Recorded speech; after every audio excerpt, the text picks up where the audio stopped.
When I was a child, I have witnessed how my dad loved my mom. It was so pure and genuine. Simula noon, nagpe-pray ako lagi na sana yung magiging partner ko ay ganun din ako kamahal. Yung kaya akong ihatid sundo, kagaya ni Daddy. Yung kaya akong pagpasensyahan at yung kaya akong mahalin kahit sa mga panahong hindi ako kamahal-mahal. Noong una kitang makita, di ko lubos akalain na ikaw ang magiging sagot sa mga dasal ko. Dahil ikaw ang kumumpleto sa kung anong kulang sa akin. Naging masaya ako sa panahong kasama kita kahit na marami tayong pagsubok na pinagdaanan.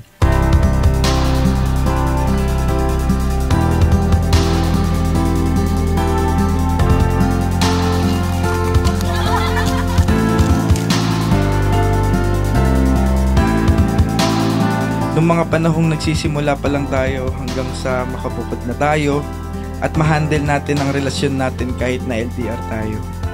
Communication is the key daw kasi. At higit sa lahat, takot sa Diyos.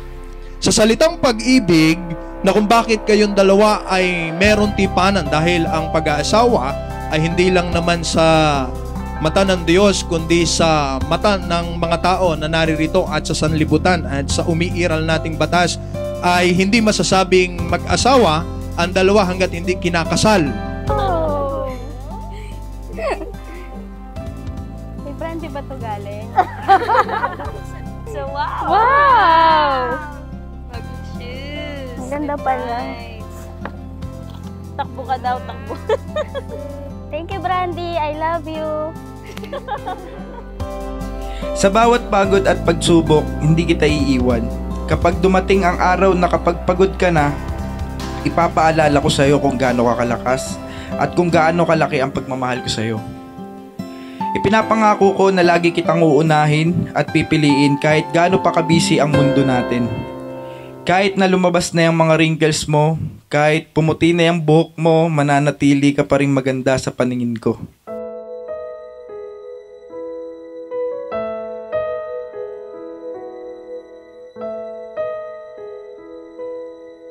For the past few days, I've been staring at you whenever you are sleeping. Wala akong ibang masabi kundi salamat sa Diyos dahil binigyan niya ako ng isang katuwang na responsable, maunawain at higit sa lahat napakagwapo.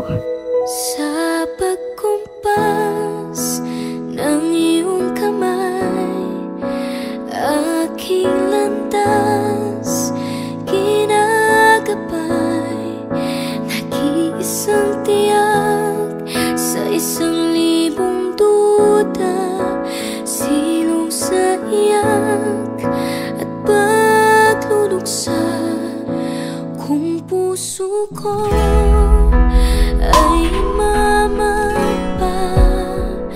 Ikaw ang dulo, gitna at simula. Naka-record tayo. Wow, David Beckham. Mami, maraming salamat sa regalo mo. Talagang di mo talaga ako pinapabayaan. Soon, magiging konsigo ka na. Mamaya, pipirman na tayo.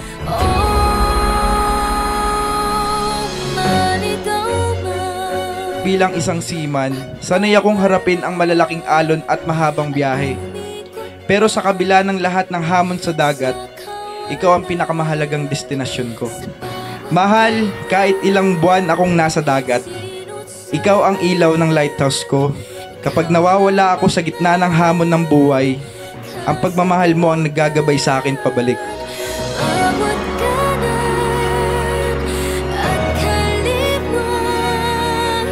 Importante talaga yung respeto. Hindi pwedeng mawala yon. Otherwise, pag nawala yon, ang kasunod yan, physical. Ha? So, respeto lang, manatiling magdasal pag may mga problema. Walang ibang makakatulong sa inyo. Yung itaas lang. Sana tagal yung pagsasama nyo.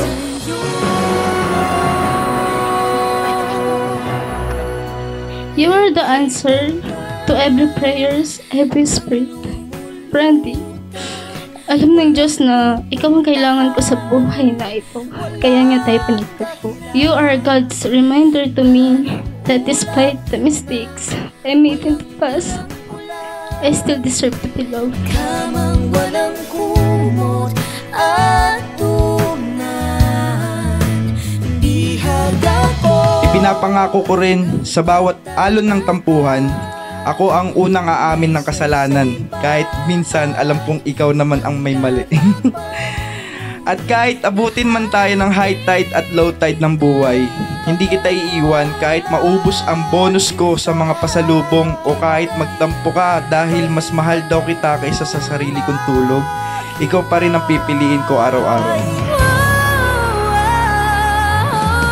Maligaw man at mawalan at umikot man sa kawalan, dahil sa bawat kailan, sino't saan, ikaw lamang ang kasagutan. Bawat gangan, kaliban, tibag man, Focus kayo sa inyong bubuuing pamilya. Magpakatatag kayo at higit sa lahat, sigat. Lagi ang sentro sa pagsasama ninyo. Consistently, palagi narinig natin ang buhay ng mag-asawa hindi madali. Meron talaga kayong may encounter na problema. Pagka natapos ang gabi, palagi kayong babalik doon sa inyong sinumpaan. So palagi nyong dadalhin yan, magkasangga kayo sa lahat ng bagay. Congratulations and best wishes. Kahit nasa ang parte man ako ng mundo at sa bawat paglalayag ko, pangako kong laging ikaw ang dahilan kung bakit gustong gusto kong umuwi. Mahal, ikaw ang kapitan ng puso ko at habang buhay kitang mamahalin, tatawanan at aalagaan. I love you so much, mahal na mahal kita, Richard. Thank you for accepting my flaws and imperfections, for holding me tight when things get too heavy, for showing me patience, and for making me feel that even at my ugliest, I am a person worth loving. Salamat sa lahat ng sakripisyo mo sa ating dalawa. Sa lahat ng pagpapagod mo sa barko. Huwag kang mag-alala, madalas man na magkalayo tayo, pangako ko sa'yo na magiging tapat ako lagi. At ikaw lang ang mamahalin ng puso ko. I will choose to love you, even on the days we don't really understand each other. Mahal kita sa tunay na kahulugan ng pag-ibig.